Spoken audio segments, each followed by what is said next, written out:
Welcome in today's lecture. Today we are going to focus on the MCQs which based on the male reproductive system, that is the accessory sex gland in male reproductive system.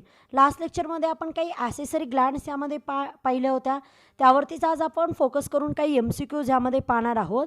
त्यामध्ये आपण already Gland study केल्या होत्या, seminal vesicle, त्यानंतर यामध्ये prostate Gland आणि त्यानंतर यामध्ये bulbo urethral Gland.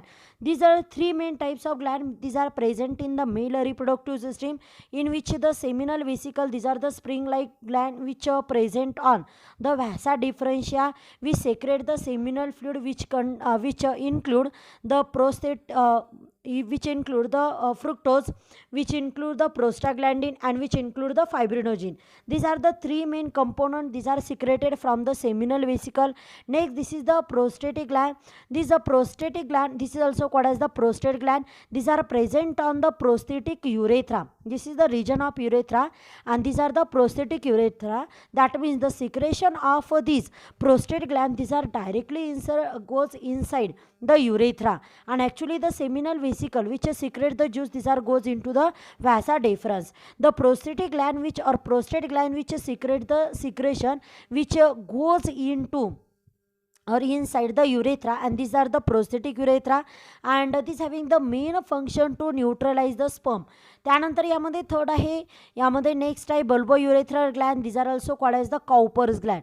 These are also called as the Cowper's gland, and this Cowper's gland which having the pear bean like structure, and these are also secrete the some secretion. These show the mucus nature, and this mucus which having the main function to increase the lubrication in vagina and the penis at the time of intercourse. यामध्ये तिन्हींचं secretion यामध्ये सेमनमध्ये असतं, पण यामध्ये सुरुवातीला जे secretion आहे ते यामध्ये काउपर्स ग्लँडचं असतं, आणि लास्टला जे सिक्रेशन आहे तर ते यामध्ये सेमिनल व्हेसिकलचं असतं. त्यानंतर सेमिनल व्हेसिकलचं जे सिक्रेशन आहे the show the watery material. Prostate ग्लँडचं जे सिक्रेशन आहे the show the milky appearance, and the Cowper secretion the show the mucus like secretion, and this having the different function in male reproductive system. This are all include in the semen. यामध्ये सगळेही सेमनमध्ये include होतं. Actually यामध्ये हे जे तीन accessory glands आहे, this help this secretion helps to that sperm. यामध्ये हे तिन्हींचं सिक्रेशन स्पर्मला यामध्ये हेल्प करतं. You can remember this a three name of accessory gland, that is the seminal vesicle, prostate gland, bulbo urethral gland, with the help of one short trick, and this short trick is Bahujan Samaj Party. और Bahujan Samaj Party, Bahujan means bulbo urethral gland, Samaj means the seminal vesicle, and party means prostate gland. यामध्ये जर तुम्ही याचा sequence change केला तरी चालतो, पण easily तुम्ही यामध्ये ह्या ट्रॅकने ह्या तिन्ही ग्लँड इथे इझिली लक्षात ठेवू शकता. यामध्ये तिन्हींसाठी यामध्ये शॉर्ट ट्रिक आहे. बहुजन समाज पार्टी म्हणजे बल्बो युरेथ्रल ग्लँड, त्यानंतर यामध्ये समाज म्हणजे सेमिनल वेसिकल, आणि पार्टी म्हणजे यामध्ये प्रोस्टेट ग्लँड. यांच्या सिक्रेशननुसार यामध्ये स्पर्म आणि त्याचबरोबर स्पर्म आणि त्यानंतर ह्या ग्लँडचं जे सिक्रेशन आहे त्यानुसार यामध्ये ते ॲडिशन होतं यामध्ये प्लाझ्मा, आणि त्यानुसार यामध्ये फॉर्म होतं सेमन. मग सेमन जर आपण इथे पाहिलं तर सेमन जे आहे तर semen this include the sperm and the secretion of accessory gland. Accessory ग्लँडचं सिक्रेशन आणि त्यानंतर स्पर्म यांचं मिळून यामध्ये तयार होतं semen, and this a semen which include the near about 2 to 5 ml. in textbook these are given, that is the 2.5 to यामध्ये 4 ml असे यामध्ये टोटल काउंटिंग यामध्ये सेमनचे दिलेले आहे. त्यानंतर sperm counting these are typically 20 to 100 million per ml. These are decreases causes the problem in male reproductive system. Seminal fluid is a mix in the of the accessory gland, and this secretion contain the enzyme.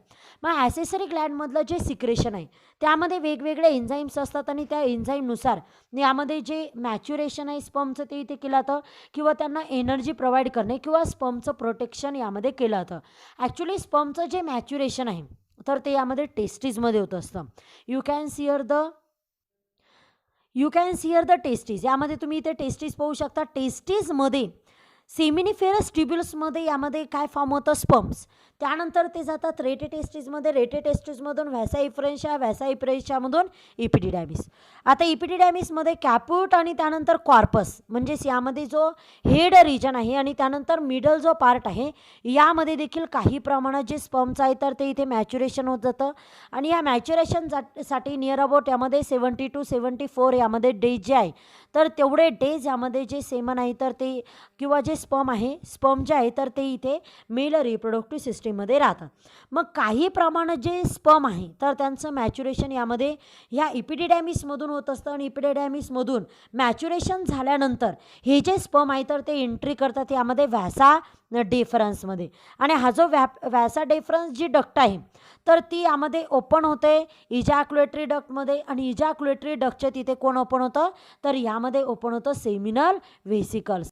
इथे तुम्ही बघू शकता seminal vesicles जे आहे तर ते इथे open होतात व्हॅसा इफ्रेन्शियामधून आणि व्हॅसा इफ्रेन्शियामध्ये जिथे ओपन होतात त्यानुसार यामध्ये फॉर्म होतं इजॅक्युलेटरी डक्ट. मग क्वेश्चन असा आहे की स्पर्मचं मॅच्युरेशन होणे म्हणजे नेमके काय होणे की जे यामध्ये इजॅक्युलेटरी यामध्ये जे इपिडिडॅमिस आहे किंवा जे टेस्टिस आहे यामध्ये स्पर्मचं मॅच्युरेशन होतं म्हणजे नेमकी काय होतं. तर यामध्ये जे स्पर्म आहे त्यांच्यामध्ये मूव्हिंग ॲबिलिटी डेव्हलप होते. ॲक्च्युली ह्युमन मेलमध्ये असणारे जे स्पर्म आहे ते मेल गॅमेट आहे and the show the motile nature कारण त्यांना फ्लॅजेला असतो आणि त्यामध्ये जी मोटिलिटी आहे तर ती यामध्ये प्रोव्हाइड करणे किंवा त्यांच्यामध्ये ॲबिलिटी डेव्हलप करणे की ते मूव्ह होणे यासाठी ॲबिलिटी डेव्हलप करणे. Nuclear condensation and loss the cytoplasm यामध्ये जो स्पर्ममध्ये असणारा जो न्यूक्लियस आहे त्याची यामध्ये डेव्हलपमेंट होणे कंडन्स ते होणे न्यूक्लिअर कंडेन्सेशन आणि त्याचबरोबर जे सायटोप्लाझम आहे ते यामध्ये लॉस होणे. मेटाबॉलिझम अल्टरेशन यामध्ये होणे एक्सटर्नल सोर्स यामध्ये भेटल्यामुळे यामध्ये जे मेटाबॉलिझम अल्टरनेशन आहे किंवा यामध्ये मेटाबॉलिझम जी ॲक्टिव्हिटी आहे ती यामध्ये इन्क्रीज होणे. Increase the motility changes in the cell मेम्ब्रेनीमध्ये चेंज होणे जसे यामध्ये फॉर एक्झाम्पल आहे यामध्ये स्पर्मच्या सेल मेम्ब्रेनीमध्ये चेंज होणे जसे यामध्ये त्यामध्ये increase the charges that is the glycosylation यामध्ये होणे म्हणजेच यामध्ये मोटिलिटी इन्क्रीज होणे. Changes in the protein profile त्यांच्यामध्ये जे वेगवेगळे प्रोटीन आहे कारण जे स्पर्म आहे तर ते फिमेल रिप्रोडक्टिव्ह सिस्टीममध्ये एंट्री करतात त्यामध्ये इम्युनिटी पॉवर इथे डेव्हलप होणे स्पर्मची फिमेलच्या बॉडीमध्ये. त्याचबरोबर फिमेल गॅमेटसोबत फ्यूज होताना यामध्ये जे वेगवेगळे प्रोटीन्स आहे ते यामध्ये त्याला लागतात म्हणजेच यामध्ये एंट्री करण्यासाठी यामध्ये जी इथे पॉवर आहे ती यामध्ये डेव्हलप होणे in the form of protein आणि ते प्रोटीन प्रोफाईल चार्जेस यामध्ये चेंज होतात ज्याला आपण इथे मॅच्युरेशन म्हणू शकतो. त्यानंतर changes in the lipid composition म्हणजे फ्लुइडिसिटी लिपिड कंपोजिशन देखील यामध्ये चेंज होणे that is called as the maturation. मग मॅच्युरेशनसाठी यामध्ये इपिडिडॅमिसमध्ये काही इथे मॅच्युरेशन इथे होत असतं जसं यामध्ये for example fluid reabsorption increase the concentration of sperm by the 100 folds and this is also the estrogen dependent. यामध्ये जे फ्लूइड रिॲब्झॉर्प्शन आहे ज्यावेळेस इथे स्पर्म फॉर्म होतात त्यासोबत यामध्ये फ्लूइड जे आहे तर ते इथे फॉर्म होतं. इपिडिडॅमिसच्या कॅप्यूट रिजनमध्ये जे स्पर्म आहे तर त्यामध्ये जे इथे फ्लूइड आहे तर ते इथे रिॲब्झॉर्ब प्रोसेस होत असते. क्विसन्स ऑफ द स्पर्म त्यानंतर यामध्ये सुरुवातीला त्याची स्लो इथे ॲक्टिव्हिटी असते. मुवमेंट डिपेंडंट ऑन द मस्क्युलेशन म्हणजेच यामध्ये जी मुवमेंट आहे तर ती इन्क्रीज करण्यासाठी लागणारी जी यामध्ये इम्युनिटी पॉवर आहे तर ती यामध्ये इपिडिडॅमिसमधून इथे प्रोव्हाइड केली जाते प्रोटीन फॉर्ममध्ये. त्याचबरोबर ॲडिशनल प्रोटीनमध्ये ग्लायकोप्रोटीन जसे immunity power glycoprotein this is also called as the antibodies यामध्ये प्रोव्हाइड करणे जे इथे स्पर्मच्या सरफेसवरती इथे कवर फॉर्म करतात आणि जेणेकरून यामध्ये जी इम्युनिटी पॉवर आहे स्पर्मची यामध्ये इन्क्रीज केली जाते. सो अशा पद्धतीने यामध्ये जे स्पर्म आहे तर त्यांचं मॅच्युरेशन होतं. मग सेकंडरी किंवा ॲसेसरी ज्या ग्लँड्स आहे त्यांचं सिक्रेशन होऊन यामध्ये जे सेमन आहे तर ते इथे फॉर्म होतं आणि जे सेमन आहे तर ज्यावेळेस मेल रिप्रोडक्टिव्ह सिस्टीममधून सेमन बाहेर पडतं म्हणजेच यामध्ये इजॅक्युलेशन होतं त्यावेळेस त्याच्या बॉडीमध्ये कोणकोणती ॲक्टिव्हिटी होते. स्पायनल यामध्ये रिफ्लेक्स होतं. स्पायनल रिफ्लेक्स म्हणजे जे व्हर्टिब्रल कॉलम आहे त्यामध्ये असणारा जो स्पायनल आहे तर त्याचं रिफ्लेक्शन रिफ्लेक्स होतं म्हणजे रिलॅक्स यामध्ये होतं. त्याचबरोबर यामध्ये जे ब्लॅडर आहे त्याचं स्पिंचर यामध्ये होतं. इथे जे ब्लॅडर आहे ब्लॅडर म्हणजेच यामध्ये जो युरिनरी ब्लॅडर आहे त्याच्याशी रिलेटेड कनेक्टेड यामध्ये युरेथ्रा असतो आणि या ब्लॅडरचं यामध्ये कॉन्ट्रॅक्शन होतं, म्हणजेच यामध्ये ब्लॅडर स्पिंचर मसल्स यामध्ये कन्स्ट्रिक्ट होतात जेणेकरून यामध्ये सेमन ज्यावेळेस इजॅक्युलेट होतं ज्यामध्ये युरिन यामध्ये अब्सेन्स असतं. कारण मेलमध्ये जो युरेथ्रा आहे तर हा कॉमन पाथवे आहे. कशासाठी? सेमनसाठी आणि युरिनसाठी. मग या कॉमन पाथवेमधून यामध्ये ॲट अ टाईम वन यामध्ये सिक्रेशन होत असतं, मग ते सेमन असेल किंवा यामध्ये युरिन असेल. मग ज्यावेळेस सेमनचं इजॅक्युलेशन होतं, सिक्रेशन होतं, त्यावेळेस युरिन जे आहे तर ते यामधून जे सिक्रेट होणार आहे तर हे स्पिंचरनी ते पॅक होतं आणि जेणेकरून यामध्ये युरिन सिक्रेट होत नाही. रिप्रोडक्टिव्ह डक्ट ग्लँड्स यामध्ये ज्या आहे तर त्या सगळ्या कॉन्ट्रॅक्ट्स होतात आणि त्यानुसार जे कंटेंट्स आहे तर ते युरेथ्रामध्ये एंट्री करतं. युरेथ्रामध्ये एंट्री करताना जे कंटेंट आहे अगोदर इजॅक्युलेटरी डक्टमध्ये असतं. इजॅक्युलेटरी डक्टमध्ये काय काय असतं तर त्यामध्ये असतं स्पर्म आणि त्याचबरोबर त्यामध्ये असतात सेमिनल व्हेसिकलचं फ्लुइड. मग हे एंट्री करतं इजॅक्युलेटरी डक्टमधून युरेथ्रामध्ये आणि युरेथ्रामध्ये ते सिक्रेट होताना किंवा युरेथ्रामध्ये ते ॲड होताना तिथे असणाऱ्या ज्या ग्लँड्स आहे आणि रिप्रोडक्टिव्ह डक्ट आहे तर यांचं काय होत असतं कॉन्ट्रॅक्शन. त्याचबरोबर तिथे असणारे जे मसल्स आहे तर ते मसल्स जे अराउंड यामध्ये पेनिस आहे तर यांचं रॅपिड यामध्ये कॉन्ट्रॅक्शन ही प्रोसेस चालते, जे यामध्ये कुणाच्या शेजारी आहे, कुणाच्या बेसला आहे तर पेनिसच्या बेसला आहे. त्याचबरोबर अदर यामध्ये सिस्टेमिक चेंजेस यामध्ये होतात. रॅपिड यामध्ये हार्टबीट यामध्ये इन्क्रीज होतात. त्याचबरोबर यामध्ये इलिव्हेटेड ब्लड प्रेशर यामध्ये होत असतं. त्याचबरोबर जनरलाइज मसल्स कॉन्ट्रॅक्शन ह्या ॲक्टिव्हिटी ज्यावेळेस होतात त्यावेळेस मेलच्या बॉडीमधून सेमनचं इजॅक्युलेशन म्हणजेच यामध्ये जे सेमन आहे तर ते आउटसाईडला यामध्ये जात असतं. मग आपण इथे सेमन जे आहे तर किती सेमन यामध्ये इजॅक्युलेशन होणं गरजेचं आहे ॲट अ म्हणजेच यामध्ये नॉर्मल जर आपण सेमनचे ॲनालिसिस केलं की ज्यावेळेस सेमन इजॅक्युलेट होतं त्यावेळेस त्या इजॅक्युलेशनच्या वेळेस किंवा यामध्ये प्री इजॅक्युलेशनच्या वेळेस यामध्ये नॉर्मल सेमन ॲनालिसिस काय असणं गरजेचं आहे तर सेमन व्हॉल्यूम जर आपण पाहिलं तर 2 ml or more usually 2 to 4 millilitre per ejaculation म्हणजे एका इजॅक्युलेशनच्या वेळेस यामध्ये मिनिमम 2 to मॅक्झिमम 4 किंवा काही ठिकाणी यामध्ये मॅक्झिमम 5 पर्यंत यामध्ये दिलं आहे. असं एवढं एम एल म्हणजेच यामध्ये मिलीलिटर एवढं सेमन ॲट अ टाईम यामध्ये इजॅक्युलेट होणं गरजेचं आहे. त्यावेळेस त्या सेमनला इथे कन्सिडर केलं जातं नॉर्मल सेमन. त्यानंतर सेमनचा pH यामध्ये किती पाहिजे 7.2 to 8 यामध्ये pH पाहिजे. pH म्हणजेच यामध्ये प्रोटेन्स ऑफ हायड्रोजन म्हणजेच यामध्ये जे सेमन आहे तर ते अल्कलाईन नेचर यामध्ये शो करतं, म्हणजे त्याचा pH यामध्ये 7.22 यामध्ये मॅक्झिमम 8 यामध्ये पाहिजे. काही ठिकाणी यामध्ये 7.7 यामध्ये मेन्शन केलं आहे, बट नियर अबाउट यामध्ये असेल 8 पर्यंत आपण इथे कन्सिडर करू शकतो. त्यानंतर यामध्ये लिक्विफॅक्शन टाईम यामध्ये 20 to 30 minutes after the collection liquefaction time. आता ज्यावेळेस मेलचं जे सेमन आहे ज्यावेळेस ते इजॅक्युलेट होतं म्हणजे ज्यावेळेस मेलच्या बॉडीमधून बाहेर पडतं त्यावेळेस त्याचं कॉग्युलेशन यामध्ये होत असतं, म्हणजेच यामध्ये जे सेमन आहे तर ते सॉलिड फॉर्ममध्ये व्हायला स्टार्ट होतं. मग सॉलिड फॉर्ममध्ये ते स्टार्ट कधी व्हायला पाहिजे after 20 to 30 minute after the ejaculation झाल्यानंतर 20-30 मिनिट्स नंतर यामध्ये कॉग्युलेशन होणं गरजेचं आहे किंवा त्यानंतर कॉग्युलेशन झालं तर यामध्ये त्याला नॉर्मल सेमन यामध्ये आपण कन्सिडर करू शकतो. कारण जे सेमन आहे त्यामध्ये कॉग्युलेशन यामुळे होतं कारण त्या सेमनमध्ये काय असतं फायब्रिनोजेन आणि फायब्रिनोजेन हे कोण सिक्रेट करतं सेमिनल व्हेसिकल यामध्ये सिक्रेट करतं. त्यानंतर नॉर्मल स्पर्म काउंटिंग जर केली तर यामध्ये 40 मिलियन स्पर्मॅटोझोआ म्हणजे स्पर्म यामध्ये असणं गरजेचं आहे पर इजॅक्युलेशन और मोर. जास्त असेल तर यामध्ये आणखी चांगलं. स्पर्म मॉर्फॉलॉजी कशी असायला पाहिजे तर यामध्ये more than 30% of the sperm have the normal shape and structure.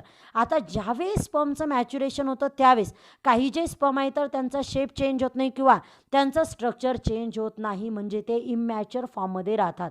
But यामध्ये मॅच्युरेशन होणं गरजेचं आहे. नियर अबाउट यामध्ये 30% तरी यामध्ये त्यांचं स्ट्रक्चर यामध्ये मोटिलिटी फॉर्ममध्ये तयार होणं गरजेचं आहे, म्हणजे त्यांना व्यवस्थित फ्लॅजेला वगैरे तिथे डेव्हलप होणं गरजेचं आहे. त्याचबरोबर त्यांच्यामध्ये जे स्ट्रक्चर आहे ते वेल डेव्हलप यामध्ये होणं गरजेचं आहे. Sperm motility more than 50% of sperm show the progressive. यामध्ये नॉर्मल जर ॲनालिसिस केलं तर यामध्ये जे एवढे पण स्पर्म आहे त्यापैकी 50% जे स्पर्म आहे तर ते यामध्ये प्रोग्रेसिव्ह मुवमेंट यामध्ये होणं गरजेचं आहे, किंवा यामध्ये 25% or more with rapid progressive movement, यामध्ये ॲटलिस्ट यामध्ये 25% तरी जे स्पर्म आहे हे ॲक्टिव्ह यामध्ये असणं गरजेचं आहे, म्हणजे प्रोग्रेसिव्ह यामध्ये असणं गरजेचं आहे, त्यांची मुवमेंट यामध्ये फास्ट असणं गरजेचं आहे.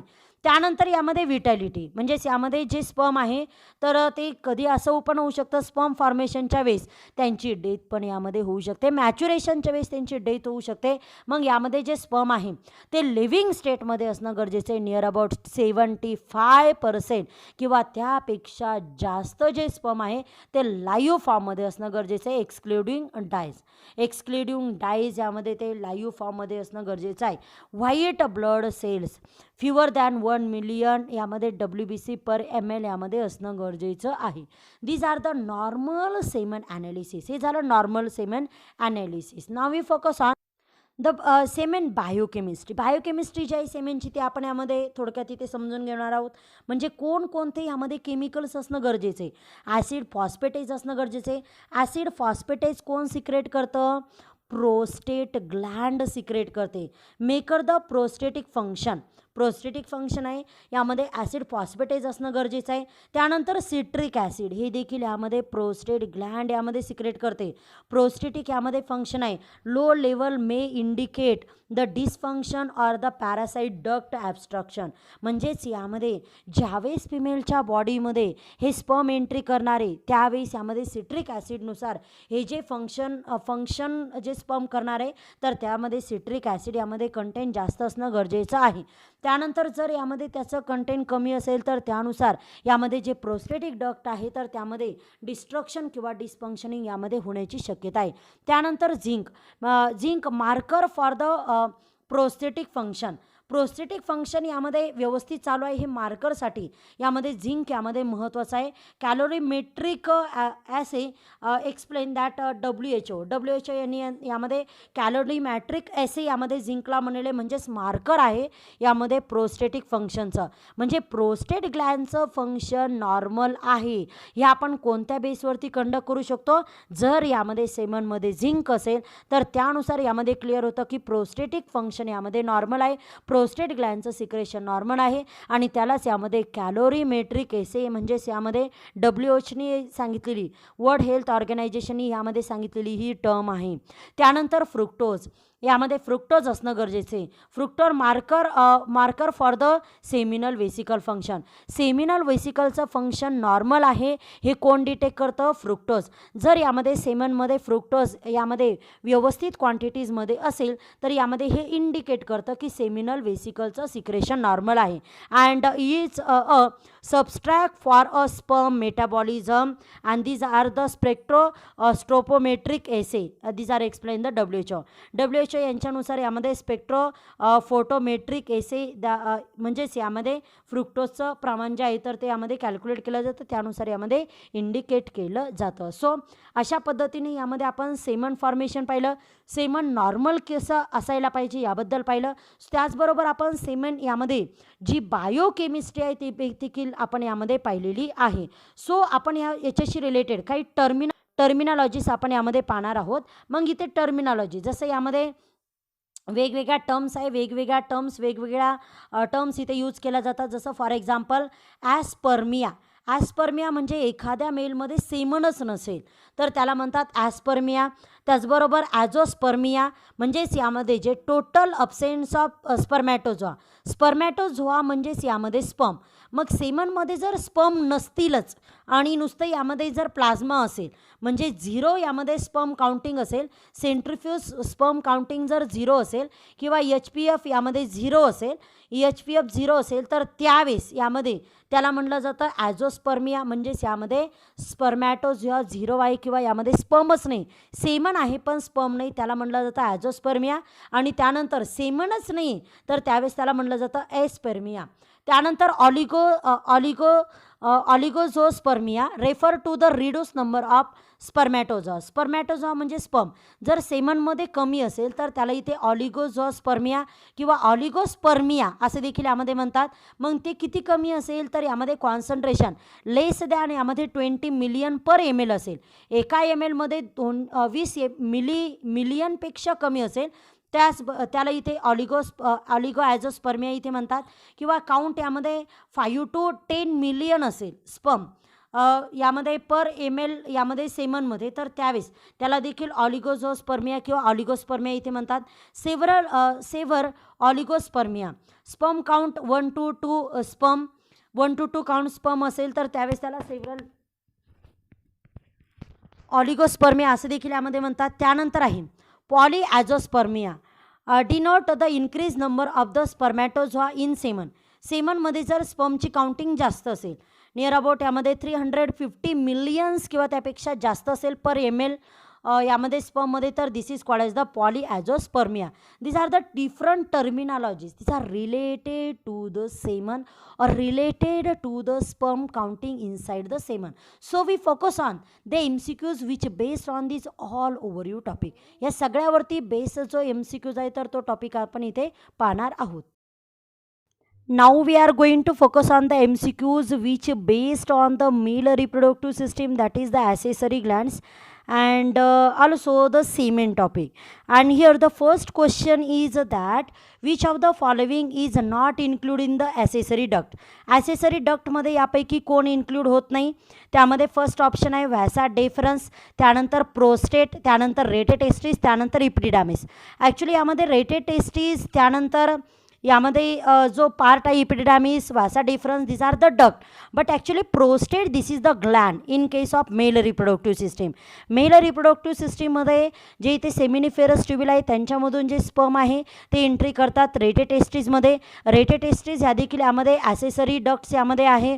त्यानंतर यामध्ये रेटेटेस्टिसमधून ते जातात व्हॅसा इफरेन्शिया, त्या देखील ॲसेसरी डक्ट आहे. पण ऑप्शनमध्ये व्हॅसा इफरेन्शिया दिलेले नाही आहे, डायरेक्ट यामध्ये इपिडिडॅमिस दिले. मग इपिडिडॅमिस ह्या देखील ॲसेसरी डक्ट आहे की ज्याच्या थ्रू यामध्ये जे स्पर्म आहे तर ते ट्रान्सपोर्ट केले जातात. व्हॅसा डेफरन्स जी आहे ती देखील यामध्ये ॲसेसरी डक्ट आहे की जी यामध्ये जे स्पर्म आहे ते कॅरी करते आणि ते स्पर्म जे आहे तर ते युरेथ्रामध्ये पास केले जातात. बट यामध्ये प्रोस्टेट ही ग्लँड आहे, this is not a accessory duct. या तिन्ही यामध्ये डक्ट आहे. व्हॅसा डेफरन्स असेल, रेटेटेस्टिस असेल, इपिडिडामिस असेल, ह्या स्पर्मच्या ट्रान्सपोर्टमध्ये पार्टिसिपेशन करतात. बट यामध्ये जे प्रोस्टेट आहे तर ही मेल रिप्रोडक्टिव्ह सिस्टीममध्ये असणारी ग्लँड आहे जी प्रोस्थेटिक युरेथ्राच्या तिथे प्रेझेंट आहे. त्यानंतर युरिनरी ब्लॅडरच्या बेसला प्रेझेंट आहे आणि याचं काम आहे सिक्रेशन. म्हणून यामध्ये ही एकमेव ग्लँड आहे की जी यामध्ये ॲसेसरी डक्ट नाही आहे. आणि म्हणून यामध्ये जे आन्सर आहे किंवा यामध्ये इज अ नॉट विचारलेलं आहे, इज अ नॉट म्हणजे जी इन्क्लूड होत नाही ॲसेसरी डक्टमध्ये, तर त्यामध्ये आन्सर आहे प्रोस्टेट ग्लँड. कारण प्रोस्टेट ग्लँड यामध्ये ग्लँड आहे ती ॲसेसरी डक्ट नाही आहे आणि म्हणून यामध्ये क्वेश्चनमध्ये नो विचारलेले, म्हणून आन्सर यामध्ये आहे प्रोस्टेट ग्लँड. कारण so here the next question is that the vasa deferens is line with dash dash epithelium. आता आपल्या बॉडीमध्ये जिथे जिथे हॉलो ऑर्गॅन आहे तिथे तिथे यामध्ये एपिथेलियम सेल आहे. But epithelium cell this are divided into different types. For example columnar epithelial, ciliated epithelial, and this also having the different types on the basis of their function. Glandular epithelium, stratified epithelium, non stratified, pseudo stratified, वेगवेगळे types यामध्ये पडतात. But यामध्ये question असा आहे की यामध्ये जो vasa deferens आहे this are line with the epithelium. यामध्ये कॉलुमनार इपिथेलियम आहे. कॉलुमनार इपिथेलियमनी व्हॅसा डेफरन्स ही लाईन आहे, म्हणजे व्हॅसा डेफरन्समध्ये कॉलुमनार इपिथेलियम आहे. बट यामध्ये क्वेश्चन असा आहे की यामध्ये दोन कॉलुमनार इपिथेलियम दिलेले आहे. यामध्ये सिडो स्ट्रॅटिफाईड कॉलुमनार इपिथेलियम आणि स्ट्रॅटिफाईड कॉलुमनार इपिथेलियम. मग असा जर क्वेश्चन असेल तर यावेळेस आपल्याला कन्फ्युजन होतं की कॉलुमनार इपिथेलियम आहे बट यामध्ये सिडो स्ट्रॅटिफाईड आहे. सिडो स्ट्रॅटिफाईड आहे की यामध्ये स्ट्रॅटिफाईड कॉलुमनार इपिथेलियम आहे, हे इथे मात्र कन्फ्यूज होतं. ॲक्च्युली यामध्ये स्टेरिओ, सिलिया हे देखील इपिथेलियमचे प्रकार आहे. बट यामध्ये स्मूथ हे इपिथेलियमचे प्रकार नाही, तर ते यामध्ये मसल्सचा प्रकार यामध्ये मोडतो. बट यामध्ये तिन्हींपैकी सगळ्यात जास्त कन्फ्युजन करणारे पहिले दोन ऑप्शन इथे आहे की यामध्ये सिडो स्ट्रॅटिफाईड कॉलुमनार इपिथेलियम और the stratified columnar epithelium. Vasa deferens these are line by the columnar epithelium. मग इथे लाईन आहे कॉलुमनार इपिथेलियमनी, बट यामध्ये सिडो स्ट्रॅटिफाईड ह्या ज्या सेल आहे ह्या ज्या कॉलुमनार इपिथेलियम आहे, कॉलुमनार इपिथेलियम ज्या कॉलमसारख्या यामध्ये लॉंग असतात अशा ज्या इपिथेलियम आहे ज्यामध्ये सिडो स्ट्रॅटिफाईड इपिथेलियमनी ते लाईन आहे, म्हणून यामध्ये राईट आन्सर आहे vasa deferens is a line with the pseudo stratified epithelium. Here the next question is which gland produce a milky secretion with the pH 6.5. यामध्ये कोणती खालीलपैकी ग्लँड आहे मिल्की आहे आणि त्याचबरोबर यामध्ये ज्याचा pH 6.5 आहे. यामध्ये 4 ऑप्शन आहे. यामध्ये फर्स्ट ऑप्शन आहे prostate. Prostate means prostate Gland. त्यानंतर सेकंड आहे यामध्ये काउपर्स ग्लँड. त्यानंतर आहे बल्बो युरेथ्रल ग्लँड आणि त्यानंतर लास्ट ऑप्शन आहे seminal vesicle. Actually male reproductive सिस्टीममध्ये 3 टाईपच्या ग्लँड्स आहे, prostate gland, Cowper's gland, seminal vesicle gland. Cowper's ग्लँडलाच यामध्ये बल्बो युरेथ्रल ग्लँड असं देखील यामध्ये म्हणलं जातं. म्हणजेच यामध्ये जे ऑप्शन बी आणि सी आहे ते एकच नाव आहे, पण यामध्ये कन्फ्यूज करण्यासाठी यामध्ये 2 ऑप्शन वेगवेगळे दिलेले आहे. मग इथे ऑप्शन यामध्ये हे राईट नाही. ॲक्च्युली यामध्ये prostate gland, Cowper's, bulbo urethral gland आणि सेमिनल वेसिकल ह्या तिन्हींचंही सिक्रेशन यामध्ये सेमनमध्ये असतं. बट यामध्ये जी काउपर्स ग्लँड आहे किंवा ज्याला आपण बल्बो युरेथ्रल ग्लँड म्हणतो, याचं जे सिक्रेशन आहे ते म्युकस टाईपचं आहे, स्टिकी टाईपचं आहे, जे यामध्ये लुब्रिकेशन प्रोव्हाइड करतं यामध्ये पेनिसला आणि त्यानंतर यामध्ये व्हेजाइनाला. त्यानंतर यामध्ये सेमिनल वेसिकल्स जी व्हॅसा डेफरन्सवरती ओपन होते त्या ग्लँडचं काम आहे ते सिक्रेशन करतं. त्याचं सिक्रेशन यामध्ये वॉटरी आहे ज्यामध्ये फ्रुक्टोज असतं, त्यानंतर फायब्रिनोजेन असतं, त्यानंतर यामध्ये प्रोस्टाग्लँडिन असतं. बट यामध्ये जर आपण सेमिनल वेसिकलचं फ्लुइड पाहिलं तर त्याचा pH यामध्ये नियर अबाउट यामध्ये 7.4 असतो. बट यामध्ये जी प्रोस्टेट ग्लँड आहे, जी यामध्ये सिंगल ग्लँड आहे, जी युरिनरी ब्लॅडरच्या बेस साईडला आहे, ह्या ग्लँडचे जे लोब्युलस फॉर्म आहे तर त्यामधून जे सिक्रेशन होतं ते यामध्ये मिल्की टाईपचं असतं आणि त्याचा pH यामध्ये 6.5 असतो. त्याचा pH 6 का असतो? कारण यामध्ये त्यामध्ये जे सिक्रेशन होणारं फ्लुइड आहे त्यामध्ये सिट्रिक ॲसिड असतं आणि त्यामुळे त्याचा pH यामध्ये 6.5 असतो. So here the answer, right answer is the prostate, that is the prostate gland. So here the next question is that the secretions of accessory glands are rich in. Secretion जे आहे accessory ज्यामध्ये आपण 3 accessory glands पाहिला, prostate gland, seminal vesicle gland, Cowper's gland किंवा त्यांना दुसरं नाव आहे bulbo urethral Gland. यामध्ये सगळ्यात जास्त सिक्रेशन किंवा सगळ्यात जास्त यामध्ये काय आहे? यामध्ये मॅग्नेशियम, पहिला ऑप्शन आहे मॅग्नेशियम, त्यानंतर आहे फ्रुक्टोज, त्यानंतर आहे पोटॅशियम आणि ग्लुकोज आणि त्यानंतर आहे यामध्ये फ्रुक्टोज. आता इथे 2 कन्फ्यूज करणारे ऑप्शन आहे ग्लुकोज आणि फ्रुक्टोज. ॲक्च्युली यामध्ये सगळ्यात जास्त एनर्जी प्रोव्हाइडिंग मटेरियल यामध्ये असतं आणि मेलचं जे सेमन आहे त्यामध्ये सगळ्यात जास्त यामध्ये अमाऊंट असतं ते म्हणजे यामध्ये फ्रुक्टोजचं. ॲसेसरी ग्लँडच्या सिक्रेशनमध्ये 4पैकी यामध्ये काय जास्त असतं? 4पैकी यामध्ये कोण जास्त असतं? फ्रुक्टोज यामध्ये जास्त असतं.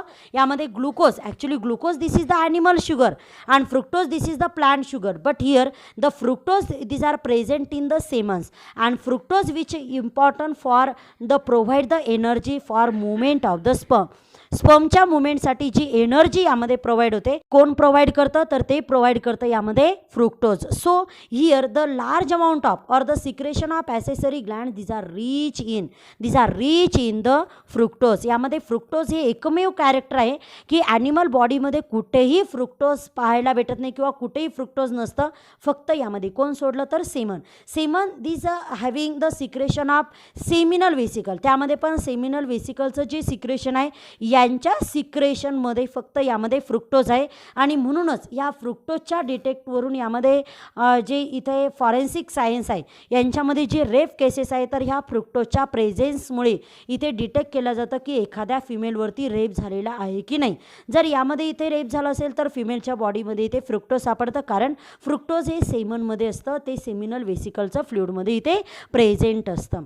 So here the next question is bulbourethral gland is also called as. आत्ताच मी तुम्हाला इथे डिस्कस केलं की बल्बोयुरेथ्रल ग्लँड याचंच यामध्ये दुसरं नाव आहे काउपर्स ग्लँड. ॲक्च्युली यामध्ये पुन्हा तुम्ही इथे पाहू शकता, इथे 4 ऑप्शन आहे. पहिला ऑप्शन आहे प्रोस्टेट ग्लँड, दुसरा ऑप्शन आहे काउपर्स ग्लँड, तिसरा ऑप्शन आहे पेरिनियल ग्लँड्स आणि त्यानंतर चौथा ऑप्शन आहे यामध्ये मेबोमियम ग्लँड. मग इथे जर आपण विचार केला तर याच्यामध्ये ज्या 2 ग्लँड आहे प्रोस्टेट ग्लँड आणि त्यानंतर काउपर्स ग्लँड, याबद्दल आपण माहिती पाहिलेली आहे ह्या चॅप्टरमध्ये. ॲक्च्युली तुम्हाला सगळ्या ग्लँड्स इथे स्टडीसाठी आहे कंट्रोल अँड कोऑर्डिनेशन चॅप्टरमध्ये. पण आता सध्या आपण यामध्ये 3 रिप्रोडक्टिव्ह ग्लँड इथे पाहिल्या.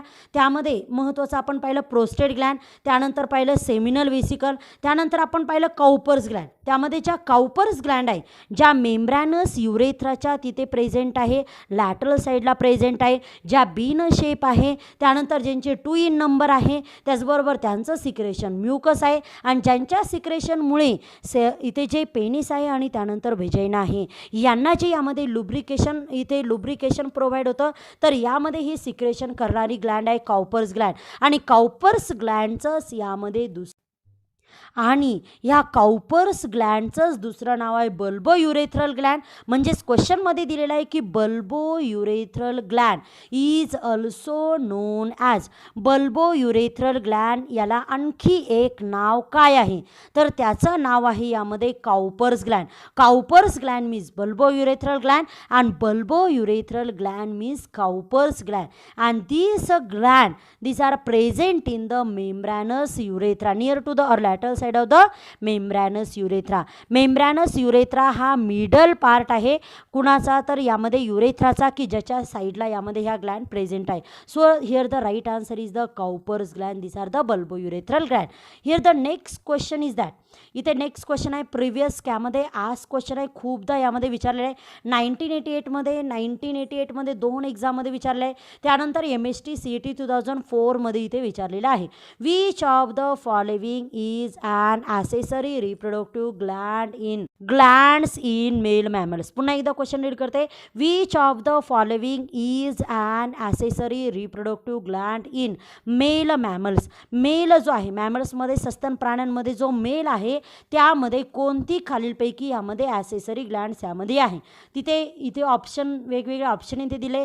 त्यामध्ये प्रोस्टेट ग्लँड, त्यानंतर गॅस्ट्रिक ग्लँड, त्यानंतर आहे मशरूम शेप ग्लँड आणि त्यानंतर यामध्ये आहे इंग्युनल ग्लँड. आता मशरूम शेप ग्लँड ही देखील यामध्ये मशरूम ग्लँड जी आहे तर ती मेलमध्ये आहे पण ती कॉक्रोचच्या मेलमध्ये आहे. बट यामध्ये आपल्याला क्वेश्चन असा विचारलेला आहे की मेल मॅमल्समध्ये विचारलं आहे. मेल मॅमल्स म्हणजे सगळ्या सस्तन प्राणी जे आहे तर यांच्यामध्ये कॉमन एक ग्लँड कोणते आहे की सगळ्या मेल्समध्ये सगळे जे मेल्स आहे कोणते मॅमल्सचे सस्तन प्राण्यांचे जे सगळे मेल्स आहे यांच्यामध्ये इथे कोणती ग्लँड्स इथे प्रेझेंट आहे. आता यामध्ये वेगवेगळे नाव आहे. त्यामध्ये महत्त्वाचं यामध्ये आहे prostate Gland. Prostate gland, this is the gland, this male reproductive system that is in all mammals. All मॅमल्समध्ये इथे कॉमन एक ग्लँड आहे ती आहे यामध्ये prostate gland. And here the right answer is the prostate gland. म्हणून इथे correct answer आहे prostate gland. Now we focus on the next question और last question in this lecture. ह्या लेक्चरमधला जो लास्ट क्वेश्चन आहे नेक्स्ट क्वेश्चन आहे तो आपण यामध्ये पाहू. The question here the Cowper's gland are present in. यामध्ये CPMTमध्ये 1989मध्ये हा क्वेश्चन विचारलेला आहे. प्रिव्हियस कास्ट यामध्ये क्वेश्चन आहे Cowper's gland are present in. आता मी आत्तापर्यंत मेल रिप्रोडक्टिव्ह सिस्टीम यामध्ये शिकवले आहे त्याने तुम्ही इझिली यामध्ये आन्सर देऊ शकता. These are present in male reproductive system. But ज्यावेळेस यामध्ये फिमेल रिप्रोडक्टिव्ह सिस्टीम आणि मेल रिप्रोडक्टिव्ह सिस्टीम याचा स्टडी तुम्ही करता त्यावेळेस यामध्ये कन्फ्युजन होऊ शकतं की काउपर्स ग्लँड इथे कुठे प्रेझेंट आहे. कारण काउपर्स ग्लँड सारखेच यामध्ये homologous vestibular Gland female reproductive सिस्टीममध्ये असते आणि त्यानुसार इथे कन्फ्युजन होण्याची शक्यता असते. बट आता तुम्ही इथे इझिली अंडरस्टँड करू शकता Cowper's gland these are present in male mammals, यामध्ये जो मेल मॅमल्स आहे त्यामध्ये ही ग्लँड इथे प्रेझेंट आहे, काउपर्स ग्लँड. आणि ही काउपर्स ग्लँड जे आहे तर त्यालाच इथे काय म्हणायचे, bulbo urethral gland. These are present in the male mammal. ही मेल मॅमलमध्ये इथे प्रेझेंट आहे. And so here the right answer is the male mammal. So here the right answer is the male mammal.